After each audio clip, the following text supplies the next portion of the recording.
Hello, my name is Brad Yoder. I'm a professor and chair in the Department of Cell Development and Integrative Biology in the Hersing School of Medicine at the University of Alabama at Birmingham. I would like to thank you for your interest in our research program exploring new roles for cilia in mammalian development and their association with disease and birth defects. Cilia dysfunction is now known to cause a wide spectrum of phenotypes in humans that are collectively called the ciliopathies. While it's now known that dysfunction of the cilia impact nearly all organ systems and tissues in the body and are critically important for development, for only a few cases do we understand why this occurs.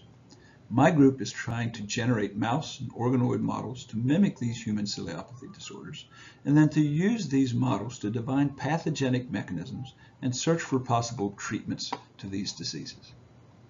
What my group is really interested in doing is to try to understand how dysfunction of the cilia contribute to the wide spectrum of phenotypes that you see in human ciliopathy patients across multiple different tissues. We want to understand what makes cilia on a pancreatic islet function differently than the cilia in the kidney versus the cilia you might find in a neuron. We want to understand how cilia proteins become targeted into the cilia, and we want to understand how cilia mediate sensory and signaling responses that, when they are disrupted, contribute to these disease phenotypes. Here we are looking inside the kidney of a live animal, and what you'll see is that the cilia are all deflected in the direction of tubule flow.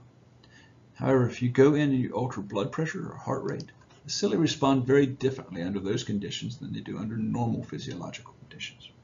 What we want to understand is what's downstream of those changes in cilia response that may contribute to disease phenotypes. What we have on the right is an example of a biosensor that measures calcium changes, and we suspect that changes in the cilia response may alter this calcium response that you see in these tubules.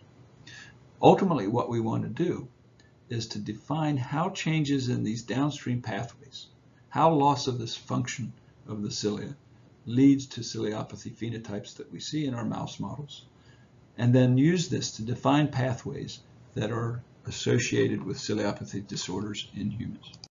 I want to thank you for your interest in my research program, and I want to encourage you to please reach out to us if you should have additional questions or would like to learn more about what my lab's work is involved with. Also, to explore how you could fit into our research program. My contact information is shown on the right, and I look forward to hearing from you.